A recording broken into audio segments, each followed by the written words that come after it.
बोलिए श्री कृष्ण कन्हैया लाल की जय। श्री सतगुरु महाराज की जय। श्री प्राणनाथ प्यारे की जय। सर्वे सुंदर साथ की जय। वंदन हो श्री निजानंद स्वामी। वंदन हो श्री निजानंद स्वामी। प्रेम मूर्ति ज्ञानी ध्यानी। प्रेम मूर्ति ज्ञानी ध्यानी। वंदन हो श्री निजानंद स्वामी। वंदन हो श्री निजानंद स्वामी। वंदन हो श्री निजानंद स्वामी। तारतम्य के आप प्रदाता।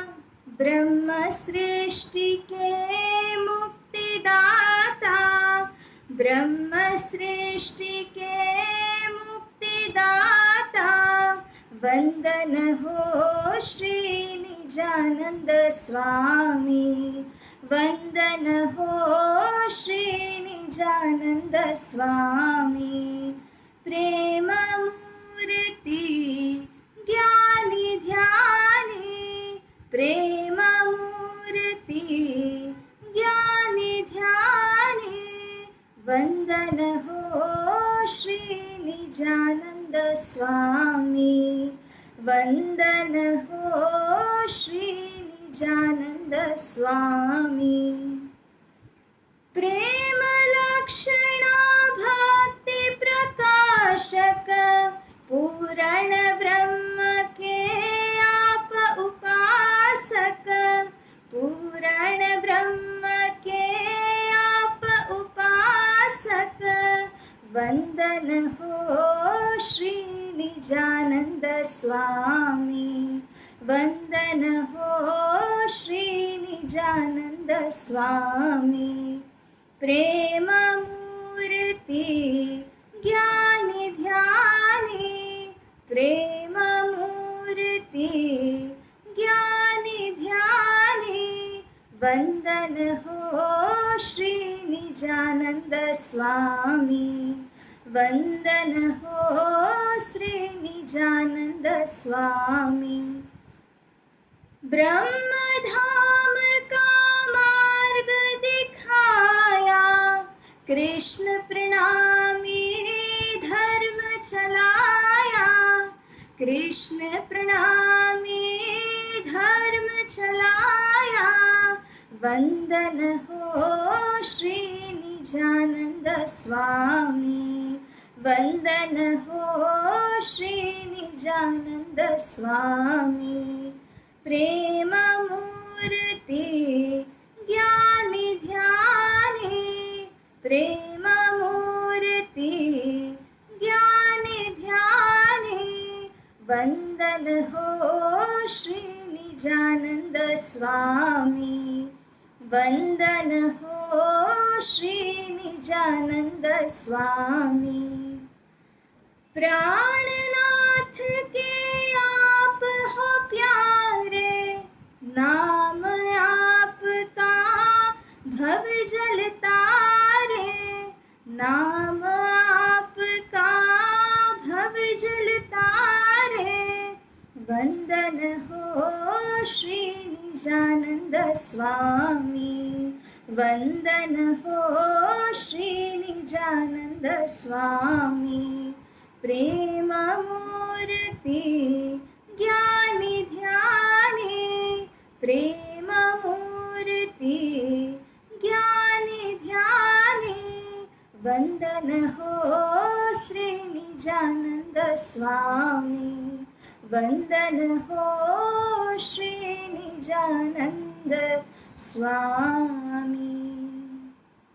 बोलिए श्री सतगुरु महाराज की जय। श्री प्राणनाथ प्यारे की जय।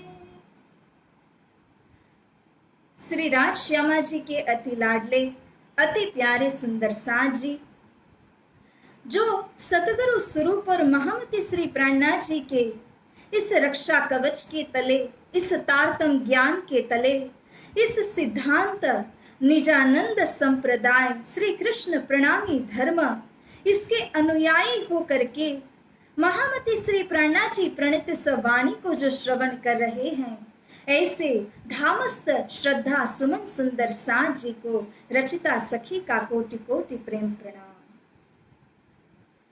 प्यारे सुंदर साथ जी, इस प्रकरण के अंतिम पहलू जो कहें the culmination point of the divine love, जो इस प्रकरण के माध्यम से श्री प्राणनाथ जी ने हमारे समक्ष प्रस्तुत किया है कि किस प्रकार निजधाम की रूहों को चलना है।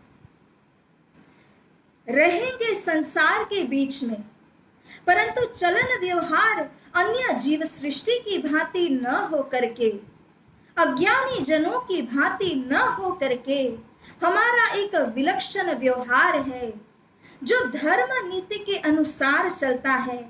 और इसी बात के ऊपर में प्रकाश डालते हुए श्री प्राणनाथ जी प्रकरण के अंतिम 3 चौपाइयों के अंदर हमें बहुत सुंदरता से संबोधित करते हैं। तो प्यारे सुंदर साथ जी, आइए हम राज श्यामा जी के श्री चरणों में वंदना करें और इन अंतिम चौपाइयों को यहाँ पर चर्चा करते हुए इस प्रकरण को हम विराम दें। बोलिए श्री प्राणनाथ प्यारे की जय। प्रथम लागू दो चरण को, धनिये न छुड़ायो क्षिणा, लाकत लीला लेडिया, मेरे जीव के एहि जीवन, मेरे जीव के एहि जीवन, इन पाँव तले पड़ी रहूं, धनी नजर खोलो बातू न, पलना वालों निरखो नेत्रे, मेरे जीव के एहि जीवन, मेरे जीव के एहि जीवन। बोलिए श्री प्राणनाथ प्यारे की जय। परम पूज्य परम आदरणीय गुरु जी श्री दीनदयाल जी महाराज जी के श्री चरणों को अखंड दंडवत प्रेम प्रणाम करते हुए उपस्थित सभी सुंदर साथ जी को कोटि कोटि प्रेम प्रणाम। तो सुंदर साथ जी, हम ये अंतिम 3 चौपाइयों की चर्चा करते हैं।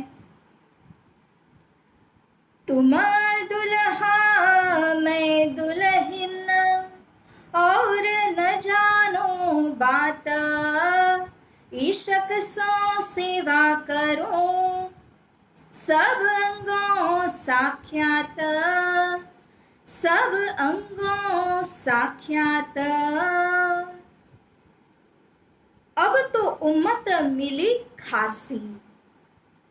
प्यारे सुंदर साथ जी, सर्वप्रथम तो हमें यह समझना है कि अंतिम 3 चौपाइयों की जो कड़ी इससे पहले की 3 चौपाइयों के साथ में जुड़ी हुई है, जरा इसका संबंध जोड़ेंगे तो ही आज की मजल को अच्छी प्रकार से हम समझ पाएंगे कि जो इसके पूर्व 3 चौपाइयों के अंदर में कहा कि हे प्रियतम धनी, हे सदगुरु स्वरूप, हे मेरे साहेब, आपकी सारी साहिबी, आपकी सारी जो जिम्मेदारी रूप बोझा है उसे तो आपने मेरे सिर पर लाद दिया। अपना नाम, यश, कीर्ति, गुणगान, महत्व, सिफत, ये सब कुछ आपने मुझे इंद्रावती सखी को ही प्रदान कर दिया। परंतु हे प्रियतम धनी, मैं भेष तुम्हारो लियो, मैंने आप ही का संपूर्ण वेश मानो के धारण कर लिया हो। इस प्रकार से दुनिया के बीच में श्री प्राणनाथ, हक्की स्वरूप, अद्वैत ब्रह्मा, ये सारे नामों से लोग मुझे जानने लगे। सुंदर सात समुदाय मुझे पहचान करने लगे। किंतु हे प्रियतम, मैं आपकी अंगना होने का भाव धारण करते हुए आपसे इस बात को चाहती हूँ, मांगती हूँ कि जिस तरह मोहम्मद को आपने माशूक कहते हुए स्वयं आशिक बने, श्री श्यामा जी की सूरत को आपने माशूक कहा, स्वयं आशिक बने, किंतु हे प्रियतम, यह आशिक का दर्जा मेरा दर्जा है, माशूक का दर्जा वो आपका दर्जा है। इसीलिए माशूक करे हैं हम, आप मुझे वह इश्क प्रदान कर दीजिए जो एक आशिक आत्म के अंदर में होता है, जिस इश्क के द्वारा मैं आपको साहिब की भांति, साहिब की जगह में विराजमान करते हुए रात दिन और पल पल क्षण क्षण मैं आपकी पूजा और बंदगी कर सकूं। आप माशूक हैं, मैं आशिक के दर्जा को प्राप्त करना चाहती हूँ, हे प्रियतम धनी। और फिर इसी संदर्भ में श्री इंद्रावती सखी जी ने कहा कि आप तो दुल्हा है, मेरा एकमात्र संबंध है और वह है दुल्हन होने का। इसी दुल्हन के नाते साक्षात रूप से सर्वांग के द्वारा सर्व भावेन, हर प्रकार से, by always, by all means, मैं एक ही बात को समझती हूँ, जानती हूँ, और वह ये बात है कि मैं आपकी दुल्हन हूँ, मैं आपकी अंगना हूँ और आप मेरे मालिक हैं, धनी जी है, स्वामी है। यसर्थ मेरा कर्तव्य यह है कि मैं पल पल हर क्षण आपकी सेवा करूं, और यह इसीलिए कर रहे हैं क्योंकि दुल्हा और दुल्हन का संबंध आपस में देखें तो इस प्रकार से दोनों घुलमिल हैं कि देखने भर के लिए अलग हैं, वास्तव में एक हैं। अंगना का स्वभाव लेकर के सेवा का महत्व जानते हुए, वह भी निस्वार्थ निष्प्रिय सेवा करते हुए, यहाँ पर श्री इंद्रावती सखी जी अपने दुल्हा को प्रसन्न चित्त करना चाहती हैं और इसीलिए कहती हैं कि धनी जी, मुझे साहेब ही न दीजिए, मुझे देना ही है तो मुझे इश्क दीजिए कि जिसके द्वारा मैं वह सेवा कर सकूं, जिस सेवा के द्वारा मेरा जीवन धन्य बन जाए और इस जीवन उपरांत मेरा मिलन आप श्री से हो जाए, यह सेवा मैं चाहती हूँ। इस प्रकार से ईशक सो सेवा करूं।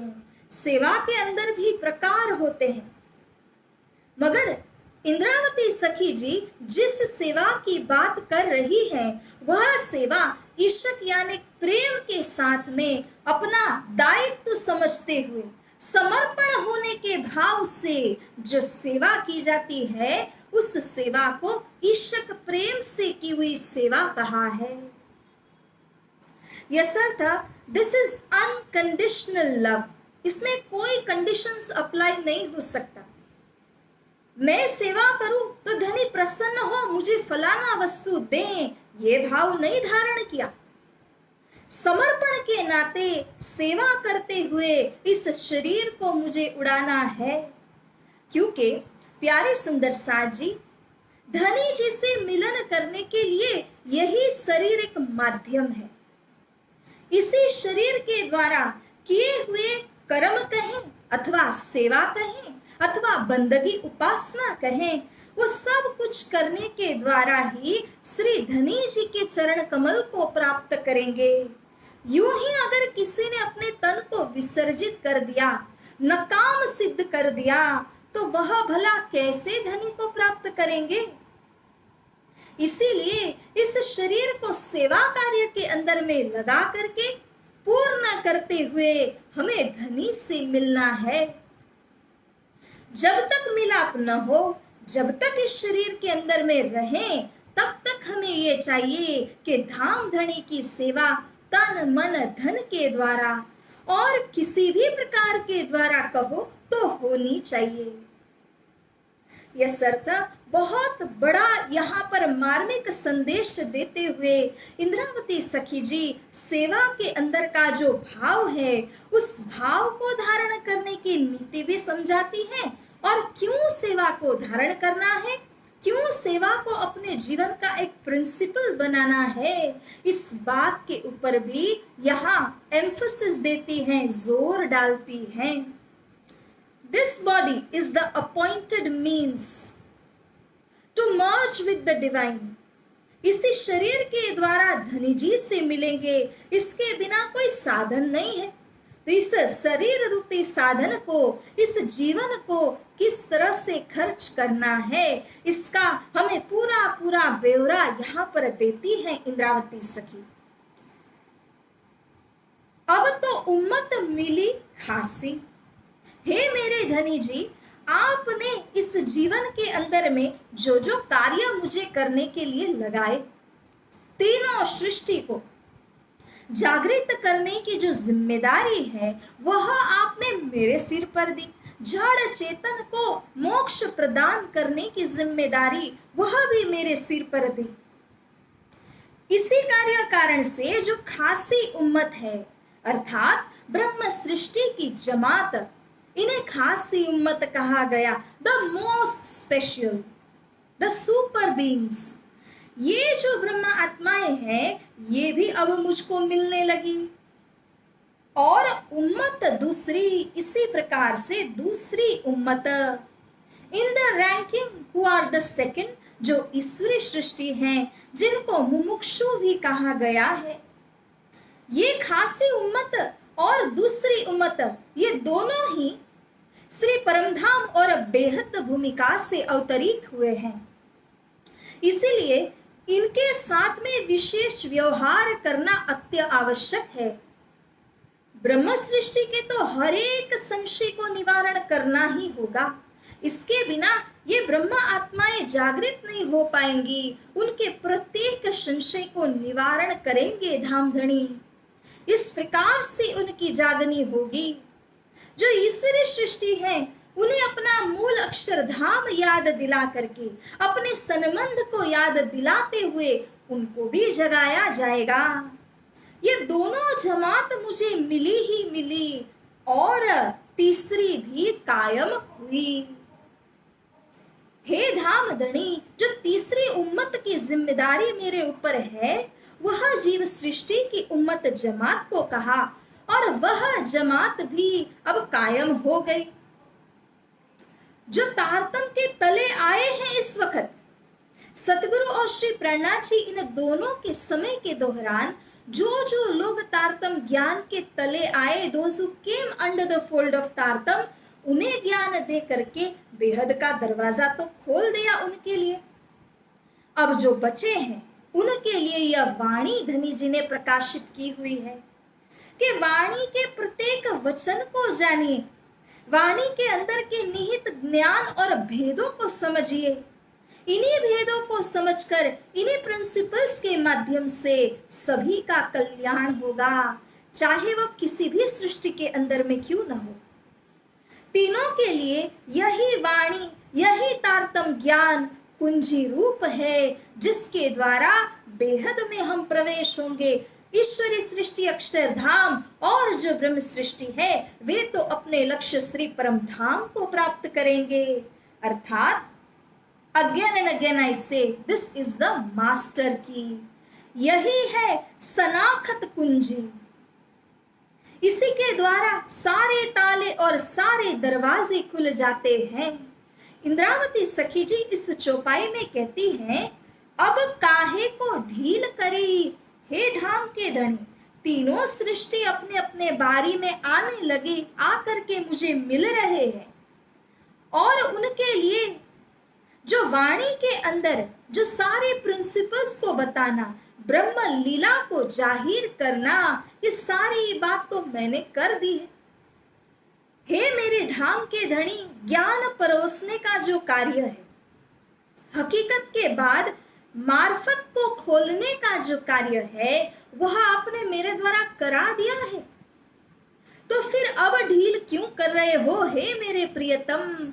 मैं अंगना आपके श्री चरणों में पुकार करती हुई, विनंती करती हुई कहती हूँ कि हे धनी जी, ये सारी साहिबी वापस अब ले लीजिए। इसका जो कार्य यहाँ होना था वो हो चुका है। अब जो कुछ करना है वो आप श्री जानिए। मेरे द्वारा जो कार्य मुझे करना है वह मैंने कर लिया है। सकल काम भय पूर्ण, जो जितने काम मेरे सिर पर जिम्मेदारी के रूप में सौंपे थे वो सारे पूर्ण हो चुके हैं। किसी के अंदर अब कोई कचास या फिर कोई कमी नहीं है। रही ना किसी की शक, जो इस दुनिया के अंदर में कई प्रकार की शंका उपशंकाएं थी। There were a lot of ambiguities, बहुत सारे प्रकार के पर्दे लगे हुए थे उस सत्य के आगे, उस परम सत्य की बात के आगे, परंतु वे सारे पर्दे अब दूर हो गए हैं, क्योंकि तारतम ज्ञान के माध्यम से प्रत्येक संशय को मैंने यहाँ वाणी के द्वारा दूर किया है। जो भी वाणी को घोल करके पी जाएंगे, रस का स्वाद जो लेंगे, उनके लिए यही वाणी धनी जी का बेशक इलम है। अर्थात जिसने वाणी के कईयों पहलुओं को समझने का प्रयास किया, तो एक से दूसरा कॉन्सेप्ट, दूसरे से तीसरा कॉन्सेप्ट लिंक में चलता है। जितना हम गहराई में जाने का प्रयास करते हैं, उतना ही ये एक के बाद एक लिंक जुड़ने लग जाती है, और इस प्रकार से ये इलम बेशकी लेकर आता है, निशंक बना देता है, छिन्न संशय कर देता है। इसीलिए हे मेरे प्यारे सुंदर साथ जी, इंद्रावती सखी जी कहती हैं कि धनी जी, ये वाणी जब प्रकाशित हो गई, किसी के अंदर की कोई शंका अब रहेगी नहीं। महामत चाहे पियू वतन, इसीलिए जिस इंद्रावती सखी को महान मति का यहाँ पर पद दिया गया, साहिबी इस प्रकार की दी गई, वे स्वयं कहती हैं कि मैं चाहती हूँ मेरे प्रियतम धनी का वतन प्राप्त करना। ऐसा नहीं है कि मैं वतन से बाहर हूँ, मैं तो वतन में ही बैठी हूँ, धनी श्री राजी महाराज के चरणों तले ही बैठी हूँ, परंतु फिर भी इसके बावजूद भी मैं चाहती हूँ ईशक को प्राप्त करके उस वतन के अपनी प्रात्मा में जागृत हो जाऊं। तो हे मेरे धनी, अगर मुझे वतन को प्राप्त करना है तो ये अनिवार्य है, जरूरी है कि यहाँ पर आए हुए प्रत्येक ब्रह्म आत्मा की रूह मेरी ही तरह जागृत हो जाए। यहाँ पर आई ईश्वरी सृष्टि को अपने संबंध, अपने मालिक का ज्ञान हो जाए, और यहाँ के तमाम जीव सृष्टियों को भी मोक्ष प्रदान किया जाए। इस तरह तीनों ही सृष्टि को कल्याण करने के लिए जो जो कार्य आवश्यक हैं, वो सब मैंने वाणी के माध्यम से किए हुए हैं। अब मैं एक ही फल चाहती हूँ, एक ही वस्तु चाहती हूँ कि धनी का ईशक मुझको प्राप्त हो, और उस ईशक के द्वारा पीयू जी का वतन में प्राप्त कर लूं। आए मिलूं ले ईशक। हे सुंदर साथ जी, श्री इंद्रावती सखी जी का भाव ये है कि आकर के मुझे मिलना है। वो कैसे मिलना है, इसकी चर्चा हमने पहले की है। महामत कहे मलपतियां आओ निज वतन। मलपतियां अर्थात के धाम धनी के इश्क और प्रेम की मस्ती में जो मदमस्त हो चुके हैं, जो चूर हो चुके हैं, क्योंकि जब तक मस्ती नहीं चढ़ती तब तक रास्ते की सारी कठिनाइयां बहुत बड़ी दिखती है, विशाल दिखती है। लेकिन जब किसी रूह के ऊपर में धनी के प्रेम की मस्ती चढ़ जाती है, तो यहाँ के सारे दुख, तकलीफ, कष्ट, विघ्न, बाधा सब कुछ उसके लिए नहीं के समान हो जाएगा, होगा परंतु असर कर नहीं पाएगा। यही स्थिति को श्री प्राणनाथ जी ने मलपतियां अर्थात के धन के प्रेम में भिगल ओत प्रोत मस्ती के अंदर मदमस्त हुई ऐसी सखियों की अवस्था को वर्णन किया है। यहाँ पर भी श्री इंद्रावती सखी कहती हैं कि आए मिलूं ले इशक, मुझे आकर के आपसे मिलना है, परंतु उसके लिए मुझे चाहिए इशक। इशक को लेने के बाद ही मैं आपसे मिल पाऊंगी, ये तो निश्चित है। हे मेरे धाम के धनी, अब अंतिम चौपाई के अंदर सार रूप में इंद्रावती सखी कहती हैं, प्रेम दर्द इशक तुम्हारा, मैं फेर फेर मांगू फेर। हे सुंदर साज जी, मांगने की क्या बात है।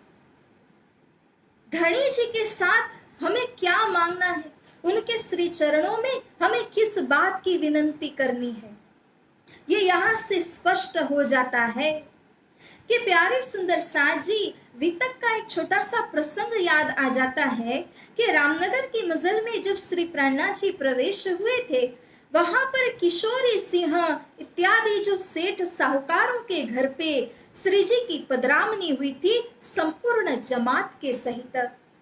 उन सेठ लोगों ने श्री जी की और जमात की बड़ी भारी सेवा की, और ये सब कुछ सेवा करने के बाद मांगते हैं क्या, ये होए मुझसे जेर इत, मेरे पड़ोसी मुझे बहुत परेशान करते, वो मुझसे परास्त होकर के चले जाएं। सुंदर साजी, लाला श्री महाराज ने इस बात पे खूब सुंदरता से रोशनी डालते हुए कहा था कि पूर्ण ब्रह्म परमात्मा जब आपके सामने खड़े हैं और उनके आगे अगर हम यहाँ की बातों को मांगते हैं, नाम इज्जत प्रतिष्ठा ये सब कुछ यहाँ का धन वैभव अगर मांगते हैं, तो निश्चित रूप से हमने उनकी पहचान नहीं की है। क्योंकि जो धाम धनी के श्री स्वरूप की पहचान कर ले, जो धाम धनी को उनकी दैवतों को जो जान ले, वो यहाँ की दैवत तक सीमित रहेगा ही नहीं, वो तो अखंड की बात को मांगेगा, और ये बात आवश्यक है, अनिवार्य है। तो प्यारे सुंदर साजी, धनी से मांगना ही है तो अलौकिक धन मांगिए, क्योंकि जो धनी के श्री चरणों में आप पहुंचे हैं, उनको यहाँ के धन का महत्व नहीं रहेगा। जो जीवन निर्वाह करने के लिए चाहिए वो तो वैसे भी नसीब और कर्म से मिल ही जाता है। उसे धनी से मांग करके जो धनी के पास में अलौकिक वस्तु लेनी है, उसे क्यों भुला रहे हो। ऐसे भी जो धनी जी के श्री चरणों में अर्पण हो जाते हैं, उनकी सारी फिक्र सारी जिम्मेवारी स्वयं धनी जी की है। सुंदर साज जी, एक बहुत सुंदर बात है, जब कभी हम मानो 1 रुपया भी दान करते हैं, उस धन के अंदर जो बरकत आ जाती है ना, क्योंकि वह धन हमने सेवा में लगाया, और उस सच्ची सेवा के द्वारा हमारे धन के अंदर में एक शक्ति आ जाती है, एक बरकत आ जाती है, और उस बरकत के द्वारा वह 10 रुपए का काम उस 1 रुपए से ही होने लग जाता है। कभी नोटिस करना। तो इस प्रकार से जो भी सेवा कार्य हम करते हैं, उसके अंदर एक बरकत आती है, उसके द्वारा हमारे अंदर में एक शक्ति आती है, और ऐसे जो शक्ति प्रदान कर सकते उन धनी जी के आगे अगर हम लौकिक वस्तु की मांग करते हैं, तो वह हमारी मूर्खता से बढ़ के और कुछ भी नहीं होगा। क्योंकि धनी के श्री चरणों में रह करके एक छोटी सी अनुदान जितनी जो सेवा भी कर ले, तो उसके पास में धनी की उतनी बरकत हो जाएगी कि वह अपना जीवन निर्वाह कर सकेगा। इस प्रकार से ये सारी समझने की बातें हैं, मर्म की बातें हैं, लेकिन जब तक हम समझ नहीं पाते तब तक यूं ही इस उनानसे के चक्कर के अंदर ही दौड़ते रह जाते हैं। We are just running the rat race. सुंदर साजी, इंद्रावती सखी ने जो मांगा इस पे गौर करते हैं कि हे प्रियतम, प्रेम दीजिए, दर्द दीजिए, और आपका इश्क मुझको प्रदान कीजिए। ये जो प्रेम है और इश्क है वो एक समान है। प्रेम जब आने लगता है, उसी के द्वारा जब गहराइयों में हम उतरने लग जाते हैं, तब दर्द की अनुभूति होती है, अलगाव महसूस होता है। अगर हमारे अंदर ये अलगाव हमको महसूस नहीं हुआ तो हम जिसमें हैं हम उसमें खुश रहेंगे, संतुष्ट रहेंगे। परंतु अगर हमें अलगाव महसूस होने लग जाता है, if we suffer from the pangs of separation, तो ही हम विचार करेंगे कि हमारे अंदर में कमी क्या है और हमें क्या चाहिए, किन से मिलाप करना चाहिए। मैं फेर फेर मांगू फेर, कितनी बार कहा, फेर फेर मांगू फेर। कितना एम्फसिस दिया जा रहा है इस बात को मांगने के लिए, क्योंकि प्यारे सुंदर साथ जी, लौकिक वस्तु अगर हम मांग भी लेते हैं, मांगा हुआ पूर्ण भी हो जाता है, तो भी हम संसार के अंदर ही तो रह जाएंगे। जिस संगना का भाव यहां से उठना है, इसे परित्याग करना है, जिसने इस भूमि को समझ लिया है, वो कभी यहाँ की वस्तु नहीं मांगेगी। वो धनी से रक्षा कवच जरूर मांगेगी, परंतु वस्तु के रूप में नहीं, धनी की धनवट के रूप में, धनी की दया के रूप में। हे सुंदर साजी, प्यारे मिलो प्यारे पीयूषों, मेरे प्रियतम धनी मेरे अत्यंत प्यारे हैं, प्राणों के प्रीतम प्राणों के नाथ स्वरूप हैं, और उनसे मुझे मिलना है प्यारे प्रेम के द्वारा। गदगद मन से, पुलकित मन से उस इश्क का रंग जब अपने अंदर में पूर्ण रूप से चढ़ा हुआ हो, तो यहाँ की कोई बात आपको रोकेगी नहीं, बाधक नहीं बनेगी। स्वातसी सखियां ब्रज से रास में जाते वक्त जब इश्क को लेकर के चली, तब क्या हुआ, वीर और इश्क ये दोनों टकराए, तन को ही परित्याग कर दिया।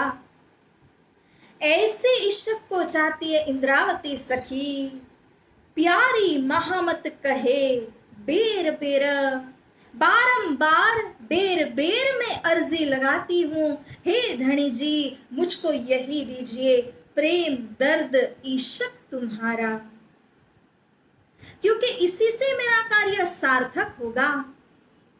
महामती कहे इन दुख को मोल न कियो जाए, लाख बेर सिर दीजिए, लाख बेर सिर दीजिए, तो भी सर भरना आवे ताए, आत्म रोग बुरो लग्यो सखी रे, आत्म रोग बुरो लग्यो।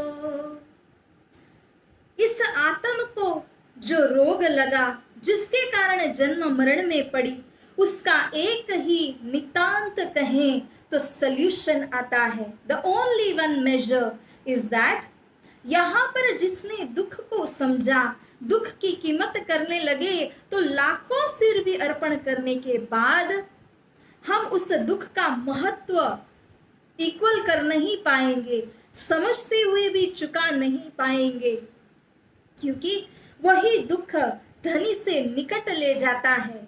यहाँ के भौतिक सुख में जितना ओतप्रोत रहते हैं, वह हमें नीचे संसार की ओर ले आता है। सुंदर साथ जी, कौन इन दुख को मांगे, कौन ऐसी पुकार करे, ये तो महामती श्री प्राणनाथ जी का दिव्य तेजोमय तारतम ज्ञान ही हो सकता है, जो सतगुरु की कृपा से इन्हें प्राप्त है। और इसी ज्ञान के रोशनी में जो धाम के सुंदर साथ है, उन्हें चला रहे हैं, उनको पथ मार्ग का जो दर्शन करा रहे हैं। तो प्यारे सुंदर साथ जी, ये सारी अहम बातें केवल वाणी के द्वारा खुलस्त हो जाती हैं। इसी के साथ इस वाणी प्रकरण की चर्चा को हम यहीं पर विराम देते हैं। धाम धरणी के श्री चरणों में हमारी यह पुकार विनंती है, हमें यह इश्क, यह दर्द, यह प्रेम और विश्वास जैसे आत्मीय गुण प्रदान करें कि जिसके द्वारा इस भव से तर करके हम भी महामती श्री प्रेरणा जी की तरह ही अपने धनी के धाम में पहुंच पाएं। तो सुंदर साथ जी, इस प्रकरण को हम यहीं पर पूर्ण करते हैं और आने वाले रोज नए वाणी के किसी प्रकरण के साथ चर्चा करते रहेंगे। प्रेम दर्द इश्क तुम्हारा मैं फेर फेर मांगू फेर, प्यारे मिलूं प्यारे पियुसों, प्यारी महामत कहे बेर बेर, प्यारी महामत कहे बेर बेर। बोलिए श्री कृष्ण कन्हैया लाल की जय, श्री सतगुरु महाराज की जय, श्री प्राणनाथ प्यारे की जय, सर्वे सुंदर साथ की जय। प्रणाम सुंदर साथ जी।